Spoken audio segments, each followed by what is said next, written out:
Well, are you ready to live in a slave city?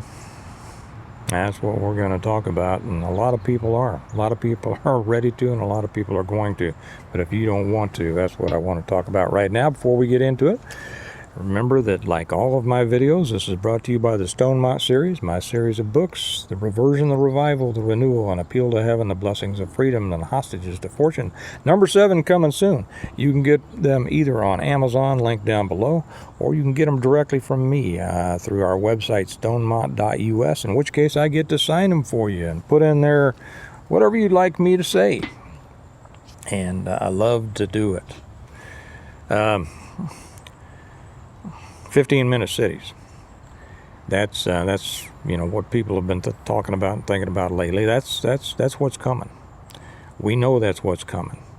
It's all under the WEF umbrella of getting people more centrally located in higher population density areas, so that they can be controlled. That's what it's all about. There's no secret about this. What I want to talk about is how to avoid that. Okay, if you look around, we just got back from Tennessee, and we saw it happening all the way there. Apartment complexes everywhere. If you came to where I live, this used to always be ranked, number 1, 2, or 3 of the best places in America to live. I think it's still ranked up there, but it used to be just a wonderful place, and now it's just full of big box stores and apartment complexes. I mean, these things are huge, and what do they call these? The huge warehouses that are the logistics centers. It's not difficult to tell what they're coming for, and they are coming for us. The whole idea behind the 15-minute city, sounds good to those who haven't thought it through. It's that you should be able to get wherever you need to go to all of your things, your, whatever, within 15 minutes of walking. And for those who think that that's pretty cool and don't think any farther than that, it sounds all right. I made the statement in a previous one about that. There are things we used to call them neighborhoods, right? We used to call them neighborhoods that every city had within, and people in the smaller towns. It was a small town, right? Most people could walk. You could walk around in your small town. In the cities, in the suburbs, there were neighborhoods. There was often a small little shopping center, of the things you basically needed: a grocery store, a drugstore, a doctor, a dentist, a cleaner, a restaurant. Did I already say? All sorts of things. There were very few things you need to travel outside your neighborhood for, and in many cases, people walked. And the city was just full of those. All cities were. And to that extent, it was neat. You had a feeling of belonging. You had a feeling of community. You had a feeling of neighborhood. And when I put this, I mentioned this in a previous video. And when I started talking about the 15-minute cities, I said there are attractive things about that. But I continued, the danger here is their purpose for wanting the 15-minute cities. And their purpose is control, and control through surveillance, and then control through your money, control through your digital, your CBDC. All of these things are coming together to bring all the sheep, all the cattle in one spot so they can be more easily controlled. You bring them into a corral, they're a lot easier to control than when they're out there in the pastures, right? Well, I made that statement, and I had one silly person come on, I believe it was a woman, who said, not that matters. I get plenty of silly comments from men too on YouTube. This is why I'm putting more stuff over on Patreon, because I'm tired of the idiocy that I see on YouTube. She said, I can't believe you said that there was good things about the 15-minute city. I thought you were a Christian man. My Lord. she heard nothing of what I said, which is common on YouTube. It really is. We don't get any of it on Patreon. By the way, if you're a thinking person, join us on Patreon. That's where you belong. Links down below. Well, they do want us here, right? I just put up a brilliant piece on the Patreon channel. I read it. It was by one of our patrons, Tom Usher. Tom has written a couple of things that are just so good. And many of you, if you're on, and the YouTube people, you haven't seen them because it's in our members post on Patreon, and you're missing a lot, guys. But he's written a couple of things, one of which I'm going to print out and post on my office wall. I'm probably going to post this too. But it was brilliant. It was about the problem and the solution to the problem. Okay? It was how not to be a slave, how not to live in a slave city. If you don't take the steps now, you are going to end up living as a slave in a slave city. Now, many people won't mind. I'll be honest. That's the truth. Many people won't mind. You know the old saying that the best slave is a slave who doesn't realize they're a slave, right? And that falls into that WEF, you will own nothing and you will be happy. Well, sadly, there's too many people in our society, in our country, that's just fine. That's why they're all living in apartments and they don't want the responsibility of buying a house, having a family. That's why they're raising dogs as their kids, you know. That's why they're dressing their dogs in sweaters and, Lord. But it will be right. Many people can't wait for that. No responsibility. Well, what Tom wrote, and it's very similar to what I write in my books, but his was so brilliant, I've asked his permission to use his writing almost verbatim as a part of one of Jim Wyatt's speech that just happened to be coming up. I'm about to write it.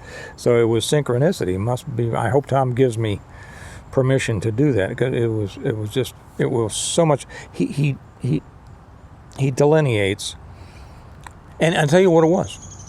It was kind of a spin-off of, somebody had put up the link over on Patreon to that song Northmen North of Richmond, which is a horrible song. Now, right now, I've just made a lot of people mad. It's a wonderful song. It's the working man's anthem. It's all this. No, it's not. It is. Now, the young man might be just a great guy. He plays pretty good guitar. I mean, his brand of singing isn't for everybody, but it's his brand, and it's for a lot of people. Millions of people have gravitated toward this song, but you know why they've gravitated toward it? Because of the message. And that's sad. That's why it's horrible. What's the message of that song? The message is, I'm whining about my life isn't any better, okay? I'm working overtime hours for BS pay, blah, blah, blah. I'm going to go home, I get done, then I go home and drink a beer, and it's all the fault of the rich men north of Richmond. Okay? All the fault of somebody else. Well, Tom talks about it, and I can't stand it. It's a horrible, horrible message. And the fact that so many people are thinking this is the greatest thing out there describes perfectly the problem in our country. Okay? If he had written a song about talking about what Tom talks about, the solution, how not to fall into that, how to better yourself, nobody would have bought it, because people don't like to. They're not attracted to the idea of success. Oh, they say they are, but they're not. Most people would rather whine about how they're not doing any better in life than to put in the work to do better. And I know right now people go, well, not everybody has things like you, Steve. I have been so broke in my life you can't even imagine. I have worked my ass off for what I've got, for everybody who's about to come on and tell me that I'm just one of the... Matter of fact, I swore I'd never have another employee, because I realized that after I had worked my butt off for years, put every bit of my energy, a 16 and 18, somebody who thinks that a 12-hour day is long has never owned a business. 16, 18 hours a day, every bit of my heart, soul, energy, money into a company and built it up to be a success. And then I find out that later on the people that I hire end up resenting me. Oh yeah, the first day they get a job, they go, oh, I got the job. I'm so excited I got the job. And then they get into that kind of, everybody's whining and complaining about, well, I think we should make more money, or I think this or that. Okay. Never have another employee, because employees always, well, not all, but many, they are the time bombs in a business, to be honest. And as they're whining, okay, if they want to better themselves, they should. Make yourself more valuable and you'll get more money. I've always said, you do what other people can't do, don't want to do, or afraid to do, you're going to have more business than possible. It'll be interesting to see whether this young man, as a result of his song, realizes that he has provided the solution to the problem he was whining about, and that is he has created something that people like. They're buying it. Guess what? He's going to be a rich man.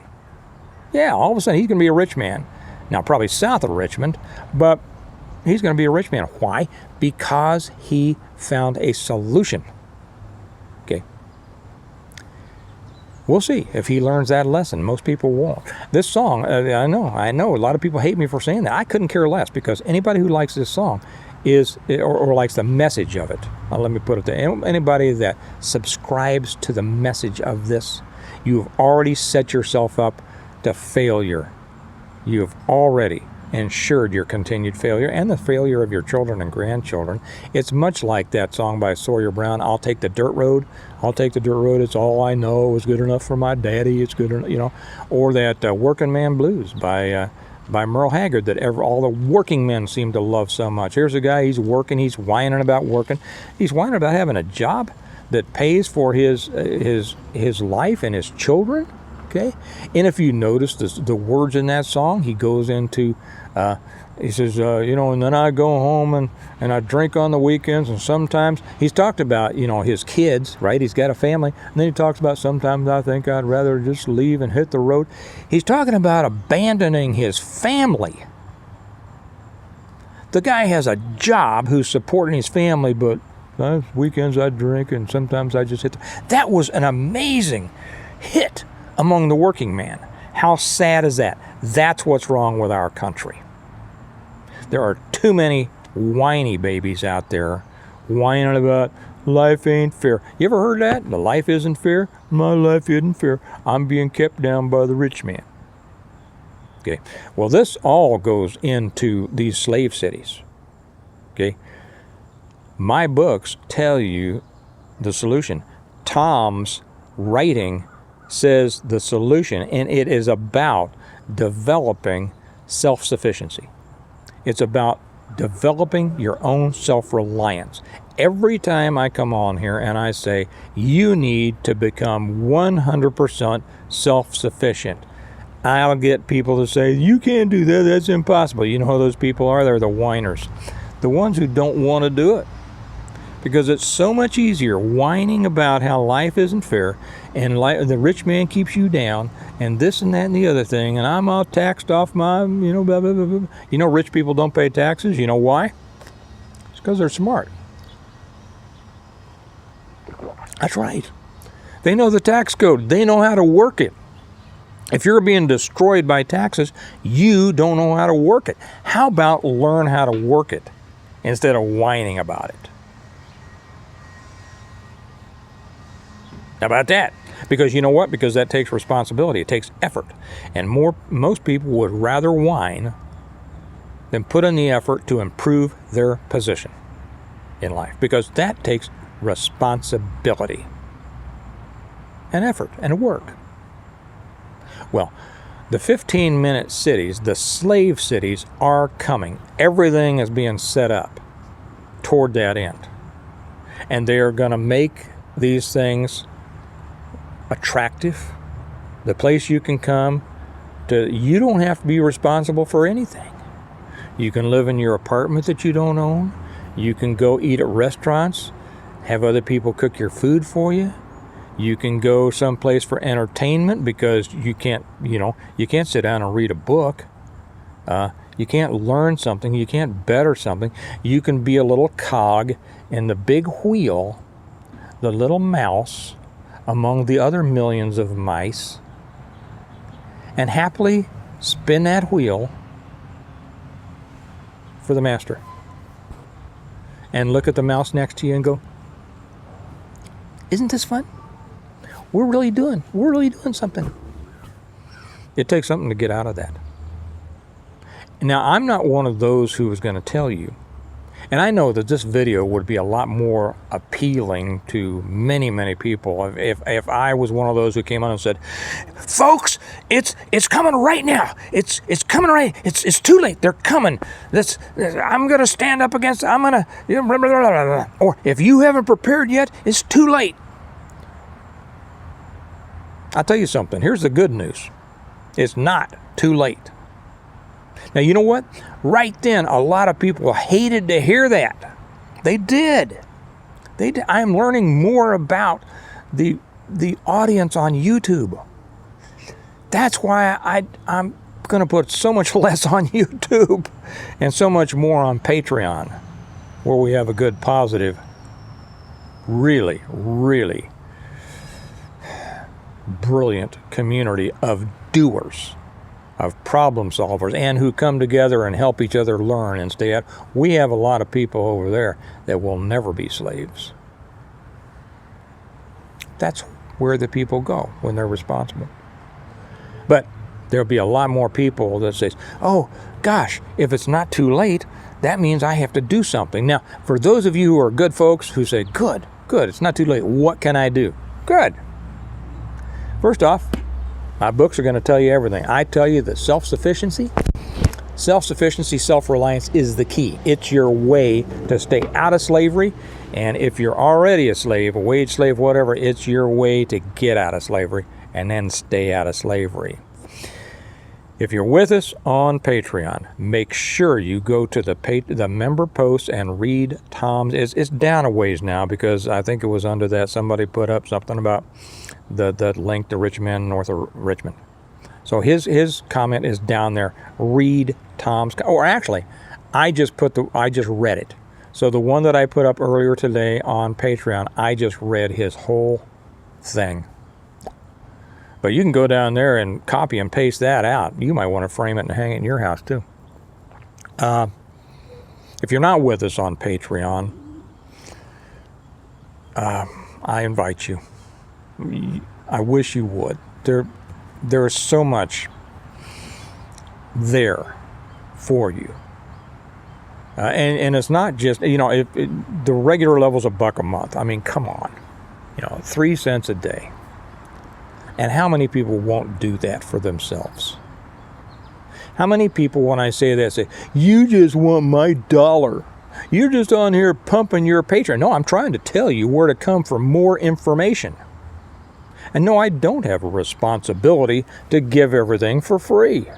You see, but those people think all creators do. And some do. There's nothing wrong with it. People should do what they think. There's simply a lot of things, I'll be honest, I don't want to put on YouTube because of the silliness, because of the idiots that come through here and leave ridiculous comments. And I couldn't care less about having a bunch of comments to improve my algorithm. I'm here to teach those who want to learn. I've always been a teacher. Okay, that's what I'm here for. And then if you want my reading, because I don't know if I said this before, I had to restart this one earlier. If you want my reading for, because I'm putting up the Audible of the first book, the reversion. People asked for the Audible for years, and so I'm reading the entire reversion in segments on the Patreon channel at the Stonemont level. Now that costs $5 a month, a whole $5 a month for a book, for an Audible book, right? There will be people on here that will say, well, I don't know why you can't give it for free. Those are the slaves.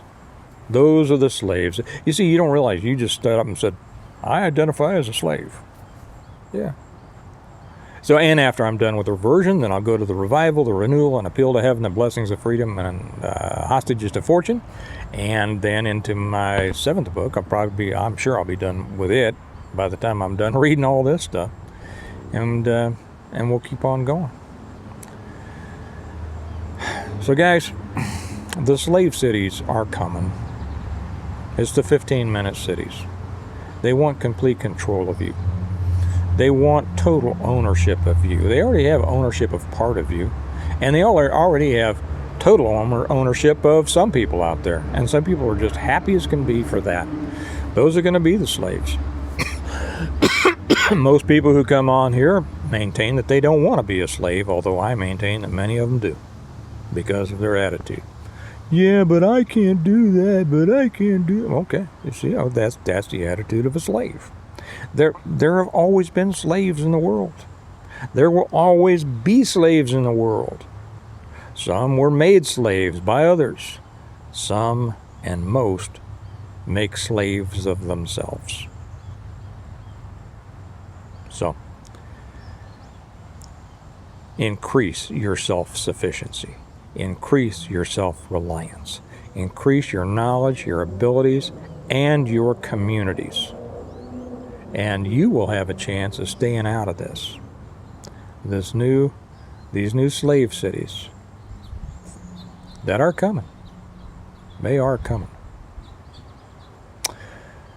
So with that, I'll remind you, remember, we prepare well today in order to live well tomorrow. I hope all of you are preparing well so that you can create your own stone months, so that you can create your own world, you can create your own communities, so that you won't have to rely on a system that wants you to be its slave. You all have a good day, and I'll talk to you later. Bye-bye.